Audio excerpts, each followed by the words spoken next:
Hey, this is Matt from InvestiQuant. Today is Thursday, February 24, 2022. Yesterday was a giant down day, one of the biggest down days we have had in a long time. Nearly 120 points of range there in the S&P, closing down near the lows, and the overnight session is just as weak. In fact, we have a little bit more range in the overnight session and similar price action to what we had yesterday during the regular trading hours. So we have giant down gaps forming this morning. So what we'll look at is what has happened historically with this type of giant gap that is taking place in a similar market environment.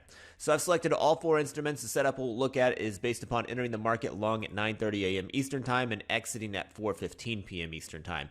Now, like I said, we are trading much lower in the overnight session. So let me go ahead and select gap down here from the opening filters. And then I'm also going to use a minimum gap size as a percentage of the 5-day ATR. And I'm going to say that the gap size is at least 100% of the 5-day ATR. So that is an extreme gap that we're seeing. The 5-day ATR right now in the S&P is about 89 points. We're currently trading down a little over 100 points below yesterday's closing price as of the time of this recording.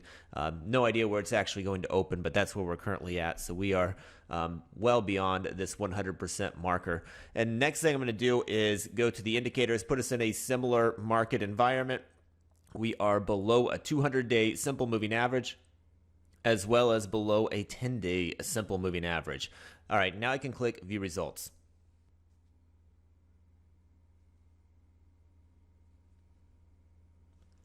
And here we go. These are the results based upon entering the market long at 9:30 a.m. Eastern Time, exiting at 4:15 p.m. Eastern Time. When you get a gap down that is at least 100% of the 5-day ATR in size. And this is taking place after a day that closed below a 10 and 200-day simple moving average. Our results here are on very few sample sizes. This just does not happen very often. S&P just 10 samples historically, and we're looking at about 19 years worth of data here. So we've got quite a bit of data here, and we do not have very many samples of gaps of this size and this market condition.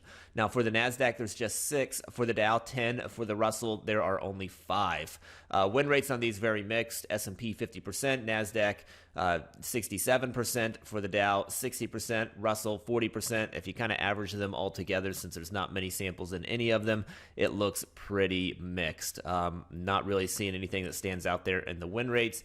Average moves, average loss is larger in the S&P than its average win. That is the case in the Dow and the NASDAQ as well. Russell's the only one with a larger average win. But I'm not seeing anything that really stands out here to me looking at this size of gap. That's there's nothing here that's very compelling in these results. So perhaps today to wait for a little bit more information and look for maybe a setup that takes place a little bit after the open. With this type of volatility, I'm sure there'll be plenty of opportunities. Hopefully you found that helpful. Good luck today. We'll see you next time.